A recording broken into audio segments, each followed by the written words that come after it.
But you see then, once we are up against this possibility that the distinction between what we do and what happens to us is obliterated.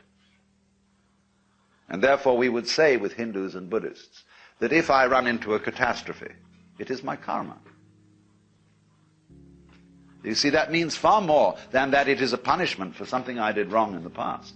That is a legalistic view of karma. But a naturalistic or organic view of karma is, in fact, that what happens to me is what I do. And that in a certain sense, I want what happens to me. We can use want, notice how we use this word. It means to desire and it means to lack or to need.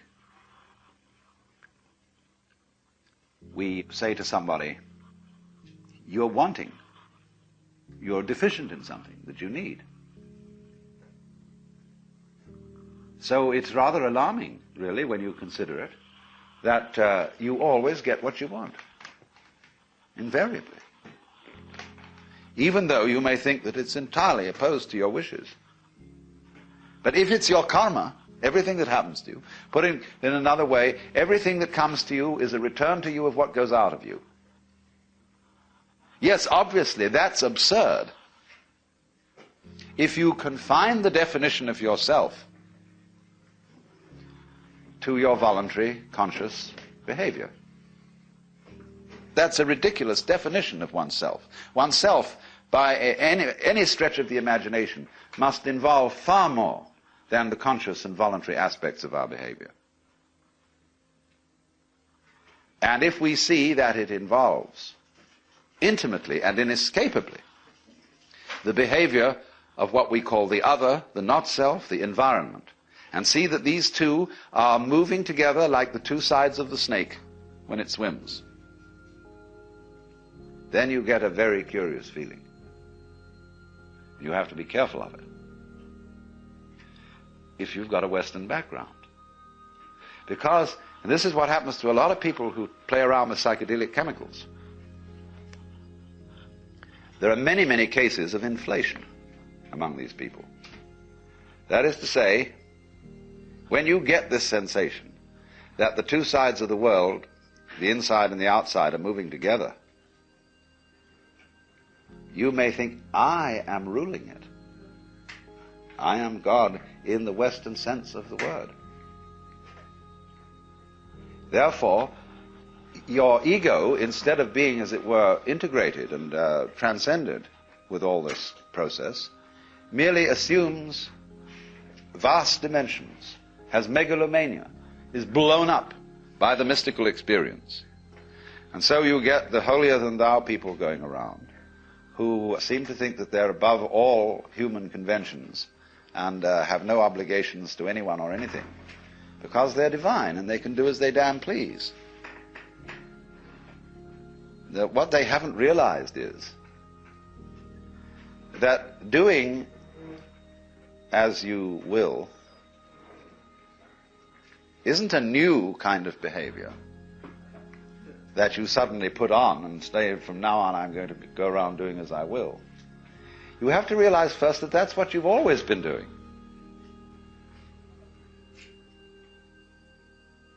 And you can look at this from a very simple point of view. It's not a complete point of view. But you can say, well, now what about the people who did good and who did the things that they didn't want to do? You know, everybody's mother said to us, darling, sometimes we have to do things we don't like. Well, what about that? Well, you can always say, the kid obeyed the mother and did the thing that it didn't like because that was the better part of wisdom. In other words, if it hadn't done that, something worse would have happened. And we choose the lesser of two evils. And when you find yourself in a situation where you have to choose the lesser of two evils, then you say, I want out of here. And you take the easiest way. You take the line of least resistance. So that's your doing. Now, you can pursue that more profoundly when you stop thinking about human behavior as something that responds to the compulsion of an environment. And you can get out of that when you see the behavior of the environment as an essential aspect of you. So it isn't, as it were, the environment starting something, which you are therefore compelled to follow. It's the whole system moving together. So then, you get in the state of liberated or mystical consciousness, you very often feel that a hill is lifting you up as you walk up it. The ground seems to heave beneath your feet, and up you go. And you get this strange feeling of lightness, of effortlessness. Walking on air, never a care, you know. This wonderful sense that there are no obstructions anywhere. There's nothing, as it were, banging you and making you do that. It all flows together. And that's a very common sense. And that's, you are actually, in that state of consciousness, you are perceiving the goings-on, the Tao, the course of nature, in the way it's happening. But in the ordinary way, you've been conditioned to resist it, to fight it, and to use those sensations of resistance to create a sensory basis for what you describe as the ego. The ego, in practice, is a sense of strain. When you are aware of I, you are aware of a basic discomfort, which is located basically between the eyes, somewhere in here, a sort of tightness. Also, it's in other centers too. It's in the solar plexus, and there are various physical centers, in other words, where this constant tension or resistance against it is going on. And that's what you feel when you talk about I. When that tension ceases, you discover immediately that the separate ego has disappeared, and that what I refers to is simply the total panorama of experience, everything that's happening. That's I. And obviously I don't know all of it, because I can't inspect all of it with my radar, with my conscious attention. That would be a ridiculous undertaking, to know everything in that sense. We know it in a much better way, as we know how to grow hair and open and close our hands. So, this point of view can be understood if we clarify the initial problems we have about it. And I suppose the first problem is, if we accept the notion that everything that happens to us is our own karma, our own doing, then we have to be very careful of, shall we say, the devil of omnipotence, of inflation, of feeling that your ego is what is in control of all this. And the second thing is, if you think then that everything that happens to everybody is what they really want to happen, then you can absolve yourself from any qualms about being unkind to someone, because you could say, well, the unkindness I did you was what you really wanted, wasn't it? You know that business about the responsibility of the person who gets murdered for getting murdered? There is a curious sense in which a lot of people go around looking for trouble. Freud pointed out quite correctly the psychology of accident-prone individuals. They seem to be attracting trouble like lights attract moths. And we're all doing that, but we manage to remain unconscious of it, so that we can praise and blame and play the game which says, that's not my fault, that's your fault. And so we go around apportioning faults to everybody. Because if we're going to apportion praise for what the good things people do, you can't make praise mean anything unless you also go around blaming. Praise and blame go together. Supposing everybody was acting in a praiseworthy way, and we praised everybody for everything, they'd get tired of it. They wouldn't even notice it anymore.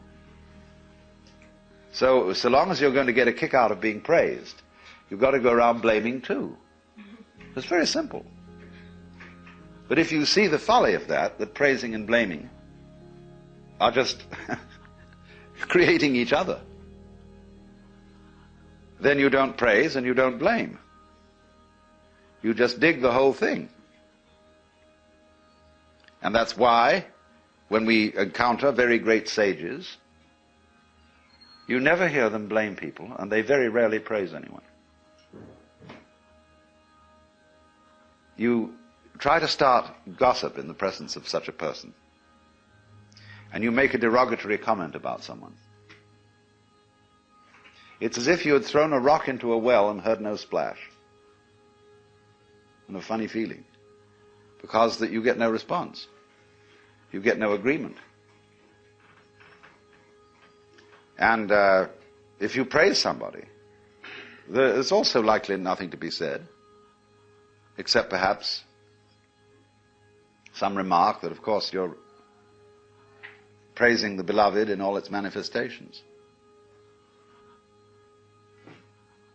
And this disconcerts some people terribly. I've always noticed that real sages never gossip, never criticize persons.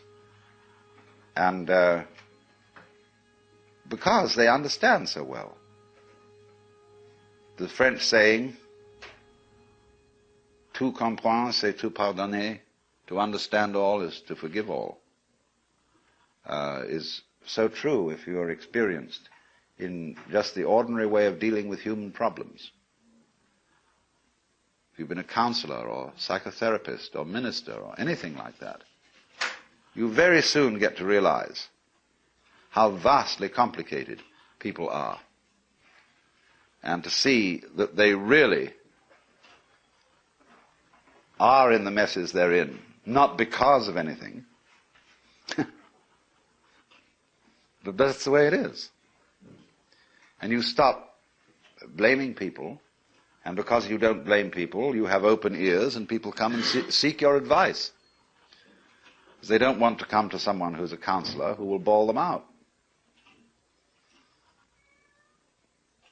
It's like dentists who simply accept the fact that people really don't take care of their teeth, and realize that the job of a dentist is precisely to look after people who can't be bothered to take care of their teeth.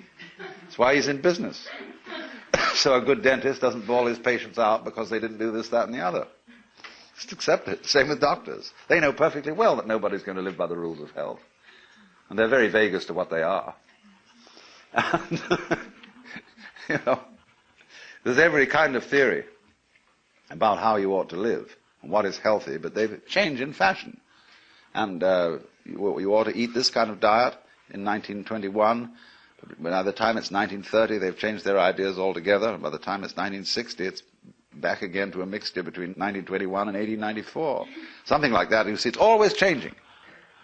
So while the rules are not so... You see, if they were all absurd, it would be easy. But they're not all absurd. There's some truth in it, always. But nobody's ever quite sure. So the function of healers and doctors and so on is just to do what can be done to stop the mess getting too messy. And they must accept it as that. That's their job. If I were healthy, you'd say to the doctor, I wouldn't need you. So you're in business.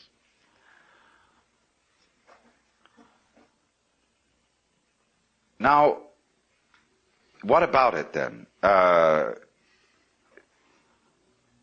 We have difficulty in seeing this mutuality of our relationship to the rest of the world because it's contrary to common sense, contrary to the way we've been brought up. And therefore we have what I would call an initial intellectual block to understanding it, quite apart from any emotional blocks or anything of that kind.